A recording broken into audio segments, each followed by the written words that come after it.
الحمد لله نحمده ونستعينه ونستغفره ونعوذ بالله من شرور أنفسنا ومن سيئات أعمالنا من يهده الله فلا مضل له ومن يضلل فلا هادي له أشهد أن لا إله إلا الله وحده لا شريك له وأشهد أن محمدا عبده ورسوله يا أيها الذين آمنوا اتقوا الله حق تقاته ولا تموتن إلا وأنتم مسلمون يا أيها الناس اتقوا ربكم الذي خلقكم من نفس واحدة وخلق منها زوجها فبث منهما رجالا كثيرا ونساء واتقوا الله الذي تساءلون به والأرحام إن الله كان عليكم رقيبا يا أيها الذين آمنوا اتقوا الله وقولوا قولا سديدا يصلح لكم أعمالكم ويغفر لكم ذنوبكم ومن يطع الله ورسوله فقد فاز فوزا عظيما أما بعد فإن أصدق الحديث كتاب الله وخير الهدي هدي محمد صلى الله عليه وسلم وشر الأمور محدثاتها وكل محدثة بدعة وكل بدعة ضلالة وكل ضلالة في النار. السلام عليكم ورحمة الله وبركاته. Akí gbogbo mùsùlùmí níbikíbi tí ẹ bá ti ń gbọ́ wa. Gẹ́gẹ́ bí ẹ̀kọ́ tí à ń bá lọ, a ti parí àwọn af'alul madiyah, àwọn ọ̀rọ̀ ìṣe tí a ti ṣe kọjá. So ẹnikẹ́ni tí ó bá ti yé kó padà síbẹ̀ láti lọ gbọ́yé inshallah. So ibi tá ti bẹ̀rẹ̀ náà báyìí, ibẹ̀ ni ẹ̀kọ́ ibi tá ti bẹ̀rẹ̀ sí ibẹ̀ náà ni af'alul mudari'ah, àwọn ọ̀rọ̀ ìṣe tí à ń ṣe lọ́wọ́lọ́wọ́ àbí tí a máa padà ṣe. Ní báyìí a lọ sí ojú bọ́ọ̀dì.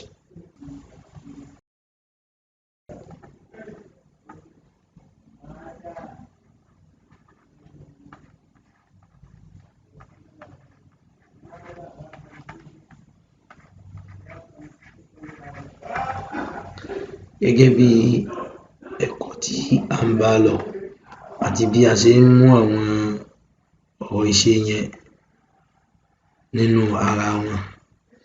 A fẹ́ mú fáìlù mudari'u ọkùnrin kan tí kò sí níbí báyìí wá.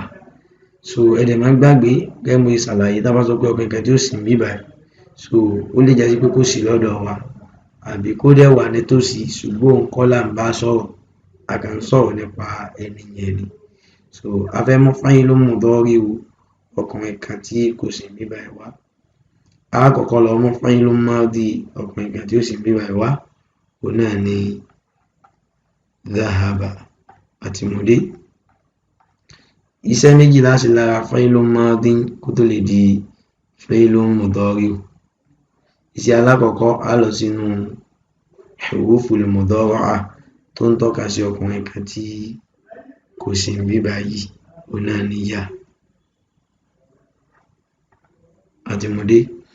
Iṣẹ́ ẹlẹ́ẹ̀kejì tí harful mudara'ah ti wọlé tọ̀ fáìlù madi yóò fún fáwùlì fáìlì rẹ̀ ní sùnkún. Adórí fáwùlì fáìlì abá fatiha ń bẹ̀, àgbàdà náà fún ní sùnkún. So bákan náà ìparí fáìlù mudari'u dómà ni máa ń gba àlébi abá fatiha, àgbàdà náà fún dómà. So tá bá wá dà pọ̀ yóò wá di yadhhabu. Yadhhabu. Ọkùnrin kan tí ó sì bí báyìí ó ń lọ lọ́wọ́lọ́wọ́ àbí ó máa padà lọ. So wàá máa rí àwọn ọ̀rọ̀ báyìí náà nínú Al-Qur'an. So tá bá ti di pé a ti kọ́ èdè Lárúbáwá, a kọ́ nahwu gbogbo ẹ̀, a tètè máa gbọ́ wọn yé inshallah. So bákan náà gbogbo àwọn af'alu tí a ṣàlàyé níbi ẹ̀kọ́ tó kọjá, so ẹ ti lágbára kẹ́ ẹ mọ̀ bá ṣe wọ́n, kẹ́ ẹ dẹ̀ tú ní ìbámu sí ìdí ìpìlẹ̀ rẹ̀ tú sí. So a fẹ́ mú fáìlù madi, fáìlù mudari'u àwọn ọkùnrin méjì tí wọ́n sì níbí báyìí wá. Iṣẹ́ méjì la ṣe.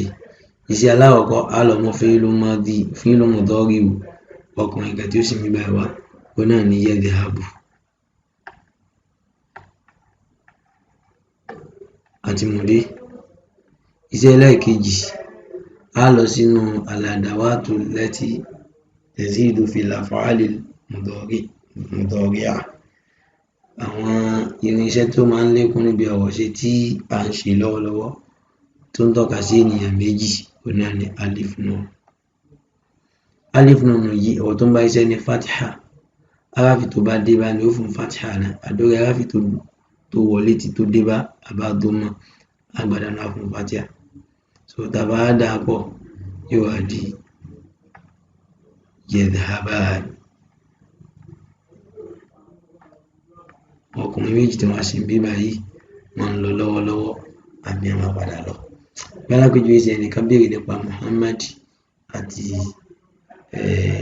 Abdullahi lápèjúwe.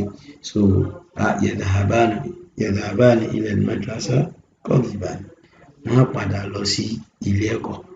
Ó ti ń sìn. Àbí ẹnìkan sọ wípé ó kàrí àwọn méjèèjì lọ́ọ̀kan, ó wá ń bi ẹnìkan pé ayna yadhhaban, níbo ni méjì yìí ń lọ?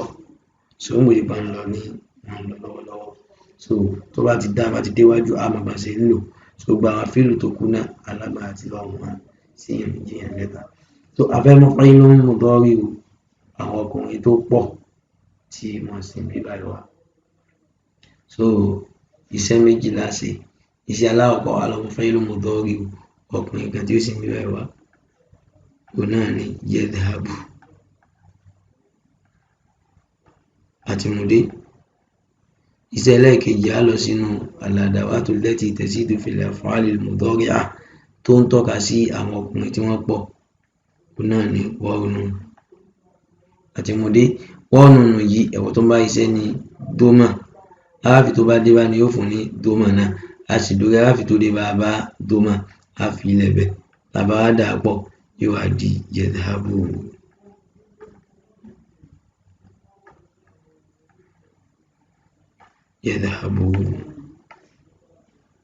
Yadhhabun. Àwọn ọkùnrin tí wọ́n pọ̀ tí wọ́n sì ń bí báyìí wọ́n ń lọ lọ́wọ́lọ́wọ́ àbí wọ́n máa padà lọ. So ẹ̀dẹ̀jà má gbàgbé bá ti ń ṣàlàyé wọ̀ tí obìnrin bá pọ̀ tọkùnrin kan ti lè wà láàrin wọn yadhhabun náà ni á lò. So bákan náà obìnrin kan àti ọkùnrin kan yadhhabani tí a ṣàlàyé bí báyìí ni á lò. So dáìpọ̀ obìnrin pọ̀ ọkùnrin jẹyọ kan á lò yadhhabun gẹ́gẹ́ bí a ṣe ń bá àlàyé yẹn bọ̀ inshallah. So afẹ́mọ́ fi'lun mudari'u obìnrin kan tí kò sí ń bí báyìí wá. A kọ́kọ́ lọ mú fi'lun madi ọkùnrin kan tó sì ń bá wá. Òun náà ni dhahaba. Àti mùdé. Iṣẹ́ méjì la ṣe lára fi'lun madi kó tó lè di fi'lun mudari'u. Iṣẹ́ aláwọ̀kọ́ á lọ sínú huruful mudawwarah tó ń tọ́ka sí obìnrin kan tí kò sí ń bí báyìí. Òun náà ni ta. Iṣẹ́ ẹlẹ́ẹ̀kejì tí harful mudawwarah bá ti wọlé tán fi'lun madi yóò fún fáwùlì fáìlì rẹ̀ ní sukun. Àdórí fáwùlì fíìlì àbá fatiha àgbàdànù á fún sukun. Bákan náà ìparí fi'lun mudari'u dọ́mà ni máa ń gbà. Adéparí àbá fatiha àgbàdànù á fún ní dọ́mà. Tó tàbá wá dà pọ̀ yóò wá di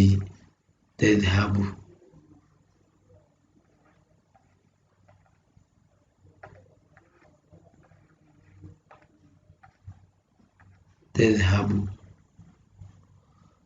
Obìnrin kan tí kò sí ń bí báyìí ó ń lọ lọ́wọ́lọ́wọ́ àbí ó máa padà lọ. Aina Aisha tadhhabu ila suq. Aisha dà Aisha ó padà lọ sí ọjà. So bóyá kò tíì lọ àbí adẹ̀rí tó ti ń lọ báyìí. Ẹnìkan wá béèrè pé aina tadhhabu Aisha, níbo ni Aisha ń lọ? Ṣẹ̀mọ̀ pé mo lè kó ń lọ lọ́wọ́lọ́wọ́ bí a ṣe sọ nìyẹn nínú èdè Lárúbáwá. So àwọn fíìlù tá a sọ yẹn náà ká wọ́n lórí ẹ̀ ká sì rí pé a rí tú inshallah. So bákan náà a fẹ́ mú fi'lun mudari'u àwọn obìnrin méjì tí wọ́n sì ń bí báyìí wá. Iṣẹ́ méjì la ṣe. Iṣẹ́ aláwọ̀kọ́ á lọ mú fi'lun mudari'u ọkùnrin kan tó sì ń bí báyìí wá. Obìnrin kan tí kò sì ń bí báyìí wá. Òun náà ni tadhhabu. Àti mùdé. Iṣẹ́ ẹlẹ́ẹ̀kejì á lọ sínú al-adawatu allati tazidu fil af'ali al-mudari'iyya tó ń tọ́ka sí fil af'ali al-mudari'a tó ń tọ́ka sí àwọn ènìyàn méjì òun náà ni alif nun. Alif nun yìí ìwọ̀n tó bá ṣiṣẹ́ ní fatiha alif tó bá dé bá ní ó fún fatiha náà alif tó dé bá bá dómà á gbàdánù á fún fatiha tàbá wá dà pọ̀ yóò wá di tadhhaban.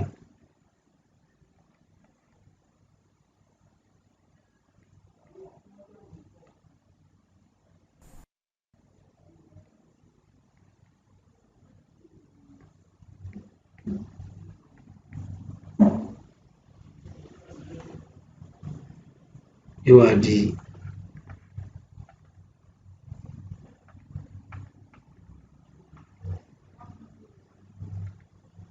tadhhaban. Àwọn obìnrin méjì tí wọ́n sì bí báyìí wọ́n ń lọ lọ́wọ́lọ́wọ́ àbí ń padà lọ. So a fẹ́ mú fáìlì mudari àwọn obìnrin tó pọ̀ tí wọ́n sì bí báyìí wá. Iṣẹ́ méjì la ṣe. Iṣẹ́ alákọ̀ọ́kọ́ á lọ mú fáìlì mudari obìnrin kan tí ó sì bí báyìí wá òun náà ni tadhhabu àti mùdé. Iṣẹ́ ẹlẹ́ẹ̀kejì á lọ sínú al-adawatu allati tazidu fil af'ali al-mudari'a tó ń tọ́ka sí ènìyàn méjì tó ń tọ́ka sí àwọn obìnrin tí wọ́n pọ̀ òun náà ni nun àti mùdé.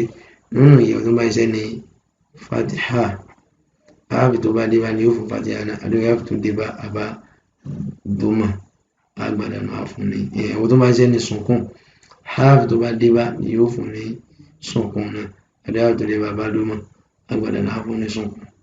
So tàbá á dà pọ̀ yóò wá di tadhhabuna. So á wà ní tán yìí á sọ di yá nítorí pé yá ló ń tọ́ka sí àwọn obìnrin tí wọ́n pọ̀ tí wọ́n sì ń bí báyìí. So tó bá rí bí a wá sọ di